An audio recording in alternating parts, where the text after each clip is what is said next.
ಪ್ರತಿ ವರ್ಷನೂ ಸ್ನೇಹಿತರು ಮತ್ತು ನಮ್ಮ ಅಣ್ಣನ ಸಮಾನರು ಮತ್ತು ಹಿರಿಯರಾದಂಥ ತಿಮ್ಮಸಣ್ಣ ಅವರ ಮಕ್ಕಳು ಅವರು ಡಾಕ್ಟ್ರು ವೃತ್ತಿಯಲ್ಲಿ ಪ್ರತಿ ವರ್ಷವೂ ನಮ್ಮ ಈ ಭಾಗದಲ್ಲಿ ಒಂದು ಒಳ್ಳೆಯ ಕಾರ್ಯಕ್ರಮವನ್ನು ನಡೆಸ್ಕೊಡ್ತಿ ಬರ್ತಿದ್ದಾರೆ.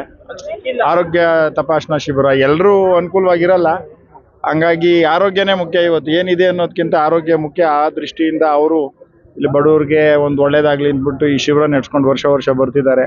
ತುಂಬ ಸಾಕಷ್ಟು ಜನ ಅದರದ್ದು ಅನುಕೂಲತೆಯೂ ತಗೊಳ್ತಿದ್ದಾರೆ, ನೋಡ್ತಿದ್ದೀರಿ ನೀವೆಲ್ಲ.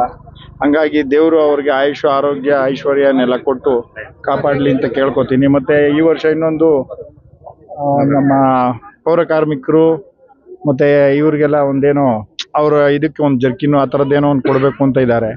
ಈಗ ಪೌರ ಕಾರ್ಮಿಕರೇ ನಮ್ಮ ಆರೋಗ್ಯ ಚೆನ್ನಾಗಿರಬೇಕು ಅಂದರೆ ಪೌರ ಕಾರ್ಮಿಕರೇ ಮುಖ್ಯ. ನಾವೇನು ಆಚೆ ಬಿಸಾಕ್ತೀವಿ ಅದನ್ನೆಲ್ಲ ಸ್ವಚ್ಛಗೊಳಿಸಿ ಅವರು ಪೌರ ಕಾರ್ಮಿಕರು ಒಂದು ನಮ್ಮ ಒಂದು ಆರೋಗ್ಯಕ್ಕೆಲ್ಲ ಶ್ರಮಿಸ್ತಾರೆ. ಅವ್ರಿಗೋಸ್ಕರ ಅವ್ರಿಗೂ ಒಂದು ಒಳ್ಳೆ ಕಾರ್ಯಕ್ರಮವನ್ನು ಮಾಡ್ತಿದ್ದಾರೆ. ಹಾಗಾಗಿ ದೇವರು ಅವ್ರಿಗೆ ಒಳ್ಳೇದು ಮಾಡಲಿ ಅಂತ ಕೇಳ್ಕೊತೀನಿ. ಪ್ರತಿ ವರ್ಷವೂ ಸ್ನೇಹಿತರು ಮತ್ತು ನಮ್ಮ ಅಣ್ಣನ ಸಮಾನರು ಮತ್ತು ಹಿರಿಯರಾದಂಥ ತಿಮ್ಮಸಣ್ಣ ಅವರ ಮಕ್ಕಳು ಅವರು ಡಾಕ್ಟ್ರು ವೃತ್ತಿಯಲ್ಲಿ ಪ್ರತಿ ವರ್ಷವೂ ನಮ್ಮ ಈ ಭಾಗದಲ್ಲಿ ಒಂದು ಒಳ್ಳೆಯ ಕಾರ್ಯಕ್ರಮವನ್ನು ನಡೆಸ್ಕೊಡ್ತಿ ಬರ್ತಿದ್ದಾರೆ. ಆರೋಗ್ಯ ತಪಾಸಣಾ ಶಿಬಿರ ಎಲ್ಲರೂ ಅನುಕೂಲವಾಗಿರಲ್ಲ, ಹಂಗಾಗಿ ಆರೋಗ್ಯನೇ ಮುಖ್ಯ. ಇವತ್ತು ಏನಿದೆ ಅನ್ನೋದಕ್ಕಿಂತ ಆರೋಗ್ಯ ಮುಖ್ಯ. ಆ ದೃಷ್ಟಿಯಿಂದ ಅವರು ಇಲ್ಲಿ ಬಡವರಿಗೆ ಒಂದು ಒಳ್ಳೇದಾಗಲಿ ಅಂದ್ಬಿಟ್ಟು ಈ ಶಿಬಿರ ನಡೆಸ್ಕೊಂಡು ವರ್ಷ ಬರ್ತಿದ್ದಾರೆ. ತುಂಬ ಸಾಕಷ್ಟು ಜನ ಅದರದ್ದು ಅನುಕೂಲತೆಯೂ ತಗೊಳ್ತಿದ್ದಾರೆ, ನೋಡ್ತಿದ್ದೀರಿ ನೀವೆಲ್ಲ.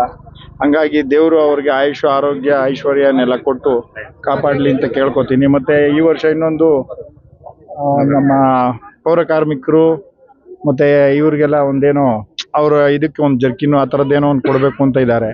ಈಗ ಪೌರ ಕಾರ್ಮಿಕರೇ ನಮ್ಮ ಆರೋಗ್ಯ ಚೆನ್ನಾಗಿರಬೇಕು ಅಂದರೆ ಪೌರ ಕಾರ್ಮಿಕರೇ ಮುಖ್ಯ. ನಾವೇನು ಆಚೆ ಬಿಸಾಕ್ತೀವಿ ಅದನ್ನೆಲ್ಲ ಸ್ವಚ್ಛಗೊಳಿಸಿ ಅವರು ಪೌರ ಕಾರ್ಮಿಕರು ಒಂದು ನಮ್ಮ ಒಂದು ಆರೋಗ್ಯಕ್ಕೆಲ್ಲ ಶ್ರಮಿಸ್ತಾರೆ. ಅವ್ರಿಗೋಸ್ಕರ ಅವ್ರಿಗೂ ಒಂದು ಒಳ್ಳೆ ಕಾರ್ಯಕ್ರಮವನ್ನು ಮಾಡ್ತಿದ್ದಾರೆ. ಹಾಗಾಗಿ ದೇವರು ಅವ್ರಿಗೆ ಒಳ್ಳೇದು ಮಾಡಲಿ ಅಂತ ಕೇಳ್ಕೊತೀನಿ.